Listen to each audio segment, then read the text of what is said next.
I grew up here. This is where I was born, but I know nothing only here. And we had a brilliant upbringing here. It's totally idyllic. That time you were on with us and you turned the camera around to look out the window, it was just like, wow, it's amazing. Yeah, it's fantastic. It is really just, the beach is a kilometre away. That's class. You know, it's just an outstanding place to be reared and be brought up, and I missed it when I moved away from here. I always wanted to come back here. Yeah. When you buy a horse, you buy what you want. When you breed, you get what you get. Yeah. You know. Yeah. So There's 2 gates. yeah, 2 gates. Yeah. Why? Then there's other mares in here. Then there's more mares in here.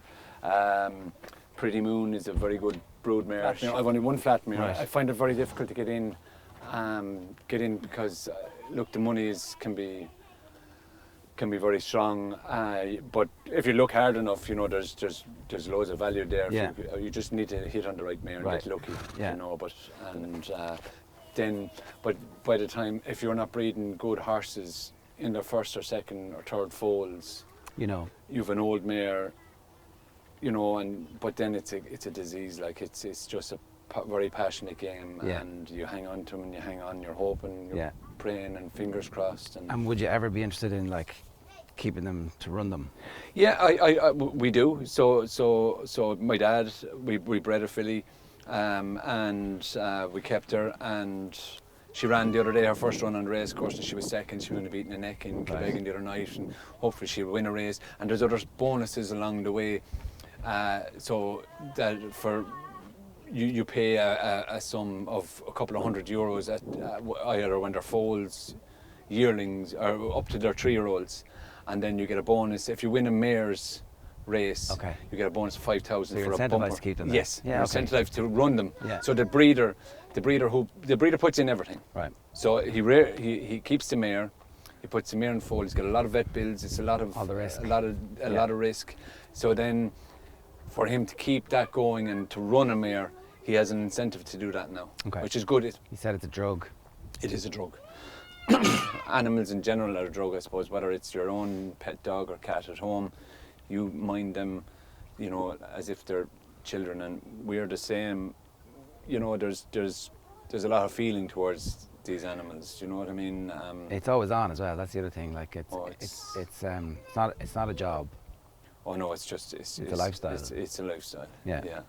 Like before I can decide to go anywhere or do anything, these have to be looked after. Someone has to be here. They have to be checked. Like there is a human being inside in the field with these every single day, and whether it's for 30 seconds or sometimes you can walk into a field, you can spend half an hour inside in the field with them, just making sure everything's all right. Or even just spending time with them. Are you interested at all in getting into the training side of it?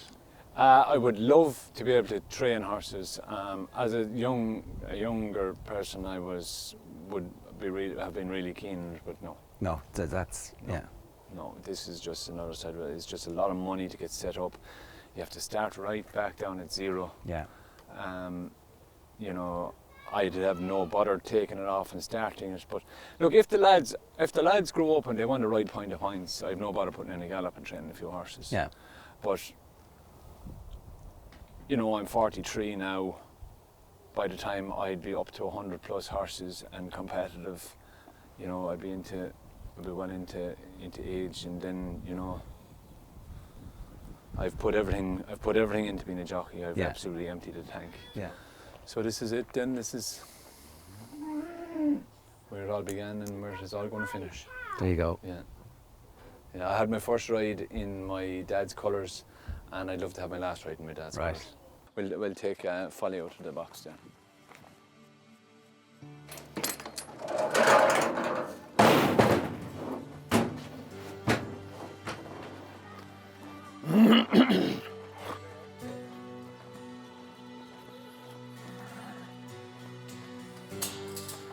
And would you be encouraging your kids to become a jockey? No, but I don't really have to. They're kind of encouraging me to help them along the way. So they're mad into it. They're mad into it. Yeah, they love the horse, and it's great. They're out amongst animals, and it's a great way of life. And the hardness of the life of the jockey is something, though, that are you happy enough for them to follow in the family business? Well, I wouldn't have done anything else. Right. And I loved it. every minute of it.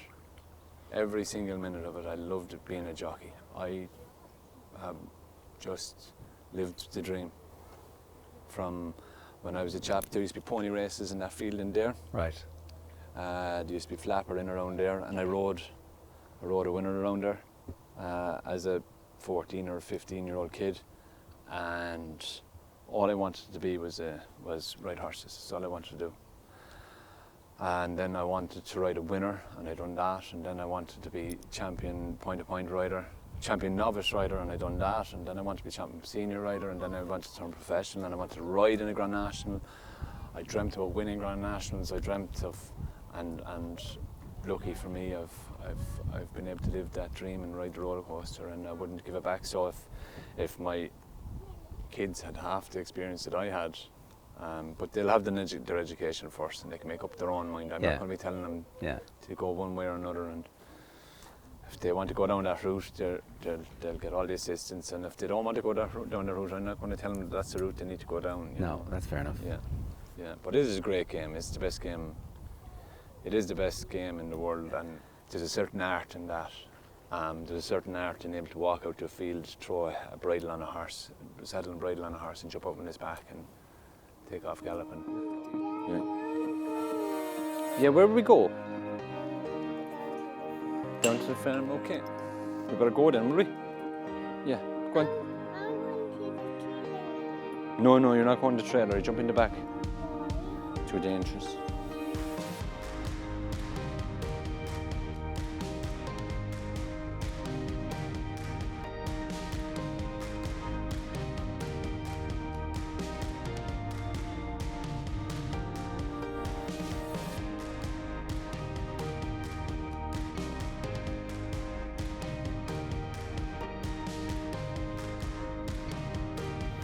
So what are we going to watch or see here? So the 2-year-olds are here. So some of them are bred and some of them are bought. Right. So some of them were born here, some of them were bought at the sales as foals, and different things. We're in horses for so long, and we still can't figure them out. I live with them basically, and still they'll surprise you every day. You know what I mean?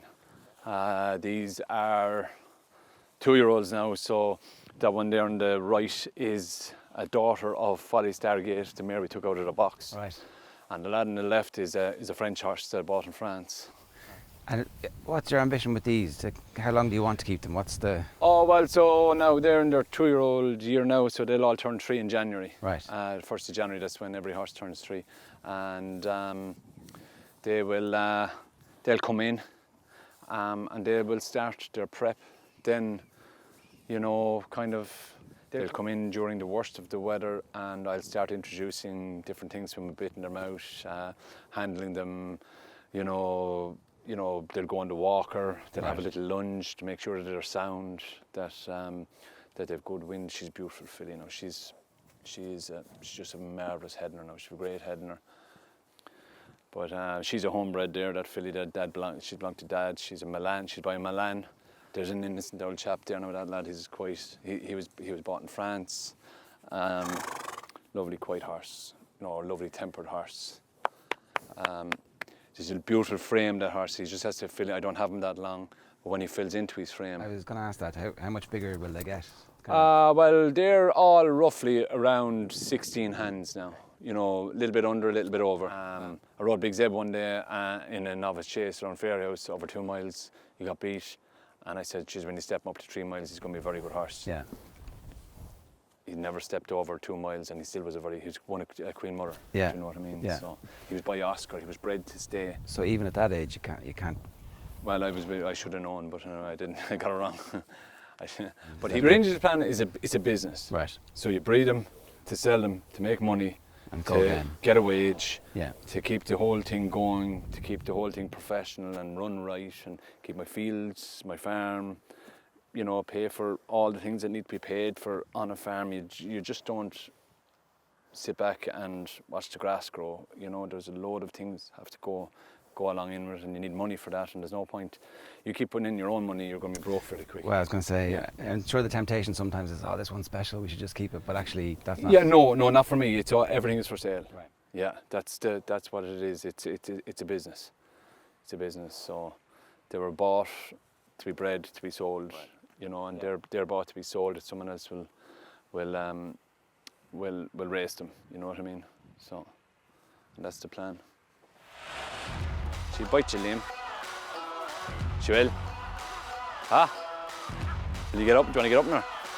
Ah, do get up on her. Go on. I love you, John. Did you do something wrong? What do you have to do? You have to do something, show me. What do you have to do?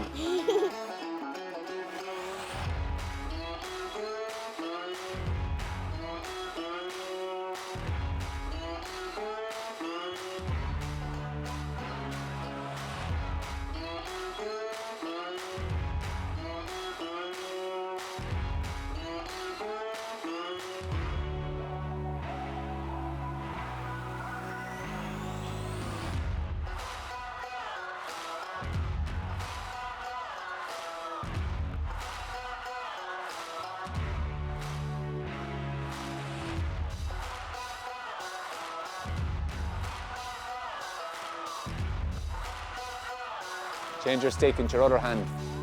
Where'd you put it? Where is it?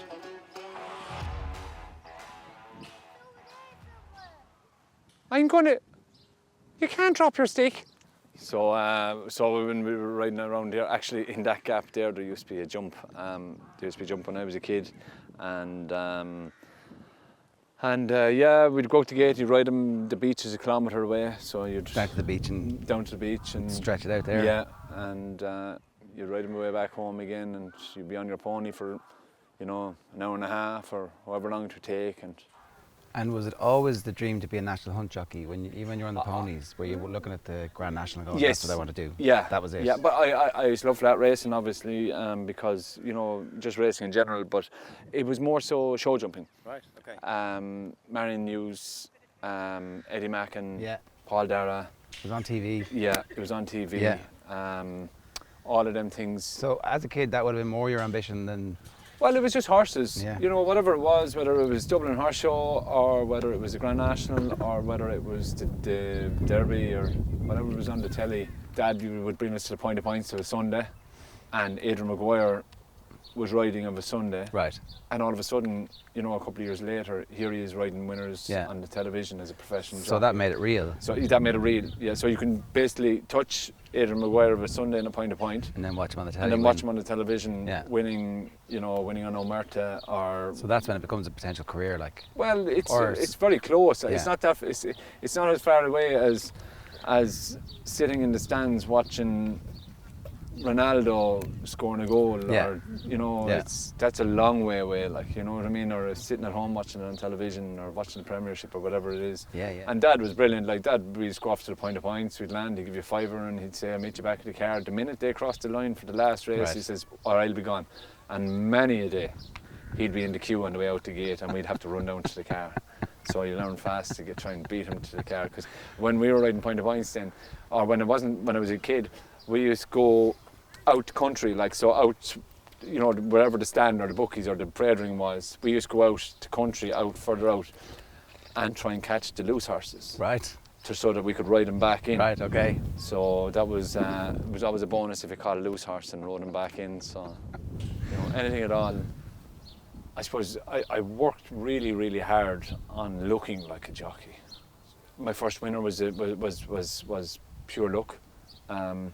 I went to Point to Point. I had a couple of rides for local lads, Sean Ahern and different lads. Still had no winner ridden. Was getting a couple of rides, you know, turning up on a Sunday. You might Yeah. have one ride, there could be spares going, so you might end up with 2 or 3. And so I went to Tallow with maybe 1 or 2 rides for Sean Ahern. And then this horse was going spare. And I had schooled him the week before. And he said, "You ride him away there." And he won. Right. And then the next week, I rode another winner. And then kind of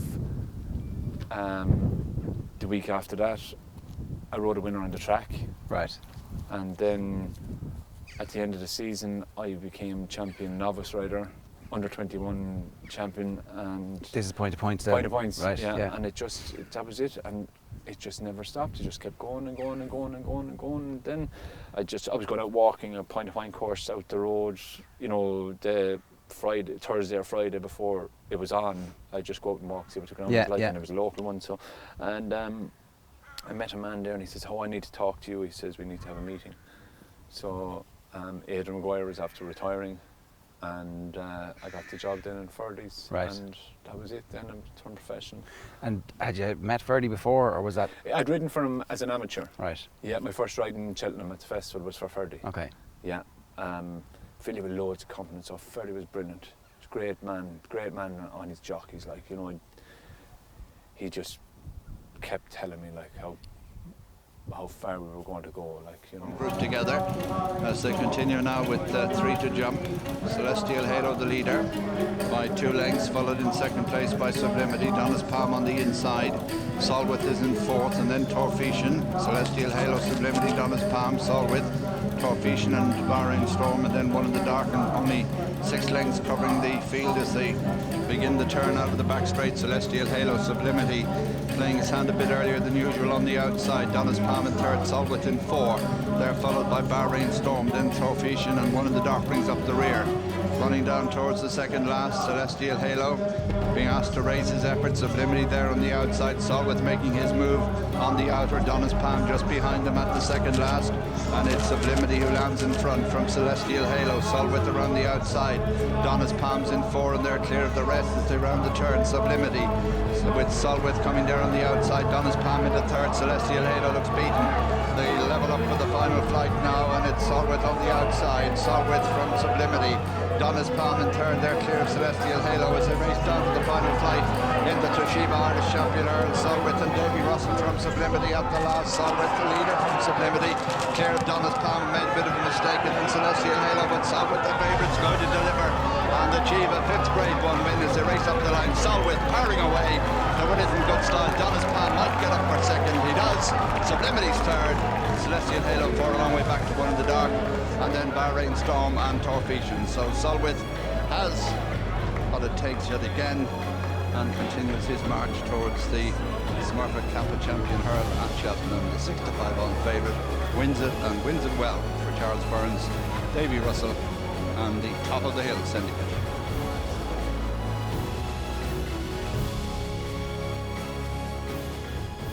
Everybody talks about home having a certain pull, but like, this place is beautiful. Yeah, it's gorgeous, yeah. And I actually love it all year round, would you believe? Like, it's like, we're lucky here now, they've put a boardwalk in the whole way, the whole strength, the whole length of the beach, and you know, it's busy, like, you know, and I like a busy place and a place that's being used. Yeah. You know, and it's a beautiful place. And I know people, as I said, like Lily, Dara that teaches Lily, and her husband used to shoe my ponies when I was a kid, and I just loved that, having them people around, you know, over a long period of time, and you build up friends and relationships and things like that. So it's always nice to have that comfort. Like, you were never tempted to move to Meath or Kildare for business purposes? No way, yeah, I was, and I did. I lived in Tipperary. I lived in Tipperary for a couple of years, but always with the view to earn enough money to come back and stay to live here. It is. Yeah. I love Youghal. I love everything about it. Or are you starting to think now the end is in sight for you? Is there a clock on that, I suppose I'm asking? Well, should people put a clock on it? I don't have a clock on it because I looked after myself so well over the years. Look, injuries and things will take its toll, and you know, your body just won't be able to take the falls as much as they used to. And look, I'm on the back 9. Do you know what I mean? So it's easy to kind of say it, to speak in that kind of terms, but at the same time, you know, I've had 3 or 4 rides this year, and 3 rides, and the 3 have finished 2nd, and I still just love riding horses. I absolutely adore it. In races though, because like you could ride around at home. It's the race, the adrenaline. The race, yeah. It's trying to figure it out. It's just I love riding horses in races, and I love being a jockey. I really do, and I'd love to ride for another 10 years, but that's not going to be possible, you know, because there's no point in riding unless, well, for me, there's no point in riding unless I'm riding at the very, very top. Well, you've reached the top, so yeah, you couldn't settle now, right? You know, so the day that I don't ride at the very, very top is the day that it'll have to stop for really. Like, that's the motivation to keep going and keep minding your weight and keep minding everything really. Yeah, I got fat when I broke my neck. To come back from that, because a lot of people thought that maybe that's a good opportunity to say, right, I've had a great career, I have plans already made for the future, but you decided against that. Yeah, I didn't want the game to finish me. I wanted to finish on my own terms. I didn't want to... Look, I went to the doctor, I asked him, can I ride again? And he said yes, it's very fixable. And then everybody just said, that's it for him, you know, he's finished, I know him, you know him, we all know him, he's done and dusted. And without the help of, you know, so many people and the goal to get back to ride, I don't think I would have mended as well as I did. It's funny, is it important to you too that your kids get to know you in this phase of your life? Yeah, I love and they to experience that. See them. I love for them to see me as a jockey. I'm sure, look, I don't really know, but I'm sure a lot of other sports people, you know, may not get that opportunity, you know, and I'd love to... I just see a glow in them when they see me riding horses.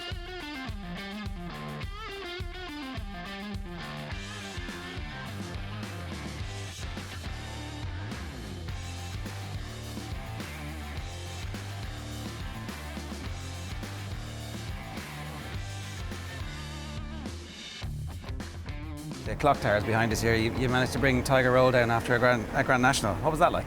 Yeah, it was great. It was really special to bring them down here, especially to my hometown, and to have that connection. And you know, obviously, the public came out to see him. Like, it's not much good if you're walking him down and people are wondering what's he doing here. But like, it was brilliant. The public came out to see him, and we walked up the whole way up to town. He went up to the Green Park, and it was a beautiful thing.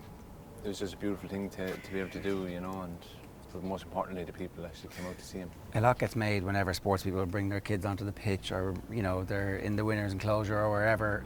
But actually, getting to have your family around you celebrating in the aftermath of a victory like that, that's very special. Yeah, it is, because, like, I don't see my kids. You know, when you're in the thick of it, I'm gone before they get up, and I'm home when they're in bed. So I don't get to see them that often. And the explanation to why is because I want to win a Grand National. And then they see it afterwards, and they get as much of a kick out of it as I do. And I suppose I'm trying to explain to them that these are the fruits of your labour, you know, and this is why I don't get to bring you to school in the morning. Is that trade-off something else that's working away in your head when you're thinking about retirement, that like those sacrifices, you've made them and you've reached the top, but at some point it might be nice not to have to make those sacrifices? No, when I was an amateur, I thought when I turned professional, this is going to be an awful lot easier. You know, I'm going to drive a big car and I'm going to arrive on the races. And you just grow up and you realise this is it. You have to work really, really hard for the rest of your life. And it'll be again when I finish riding, the next step I'll just have to work as hard to be successful at that. And I just don't want to do something for the sake of doing it. I want to do something to be successful at it. I'm competitive in anything I do. I don't want to be mediocre. I want to be as good as I possibly can be. Well, sometimes it's difficult to live in the town that you grew up in and be successful, and for it to be so seamless, I think is it probably speaks to your relationship with the town and the people here. Oh yeah, sure. It's just the same town, same people, the same old story. You know, everybody has their daily routines, and I know the place and the people know me. So it's a great place to be. You know, to be honest, it's just lovely to be around familiar faces, and nobody is you up there and nobody is you down there. It's just a constant middle ground there, and I'm happy enough with that. Yeah.